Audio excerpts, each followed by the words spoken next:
ఇకపోతే పోయింది. ఇక యాజ్ ఇట్ ఈజ్ గా భారతీయ జనతా పార్టీలో కొంతమంది భారతీయ జనతా పార్టీ లుచ్చా ప్రశ్న అనద్దు, ఇట్లా అనద్దు అనిపిస్తుంది నాకు. ప్రశ్న పెద్ద లుచ్చా అని అనిపిస్తే కానీ అనలేము, ఎందుకంటే నా వయసు ఎంతో చిన్నది, అతని వయసు చాలా పెద్దది, అనలేదు. సో ఇంకా భారతీయ పార్టీ ఎందుకు వచ్చింది? ఇలా లొల్లి మార్వాడి ఉంది, తెలుగు వాళ్ళది, తెలంగాణది, మార్వాడోళ్ళు భారతీయ జనతా బీజేపీ ఎందుకు వచ్చింది? నీకు పవన్ కళ్యాణ్ బీజేపీ పేరు చెప్పండి బతకడు, ఏ ఒక్క వీడియోలో బతకడు, రావు కదా, రావు.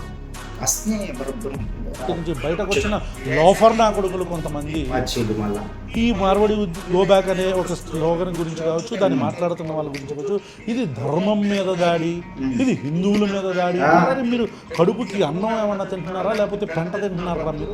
సరే ఇప్పుడు మనము అది సిటీ, ఇప్పుడు తెలంగాణలోకి వెళ్ళి మనము ఈ గుజరాతీ మార్వాడోళ్ళని వెళ్ళకూడదాం, మరి వాళ్ళని తీసుకొద్దామా మరి వేరే వాళ్ళని తీసుకొద్దామా, వేరే వాళ్ళని తీసుకొచ్చి పెడదామా, బంగ్లాదేశ్ వాళ్ళని తీసుకొద్దామా, పాకిస్తాన్ వాళ్ళని తీసుకొద్దామా, ఎక్కడికి వెళ్ళి తీసుకొద్దాం మరి పెడదామా, మళ్ళీ పెట్టి వక్ఫ్ బోర్డు ఏ మేరా జమీన్ ఏ మేరా భూమి అని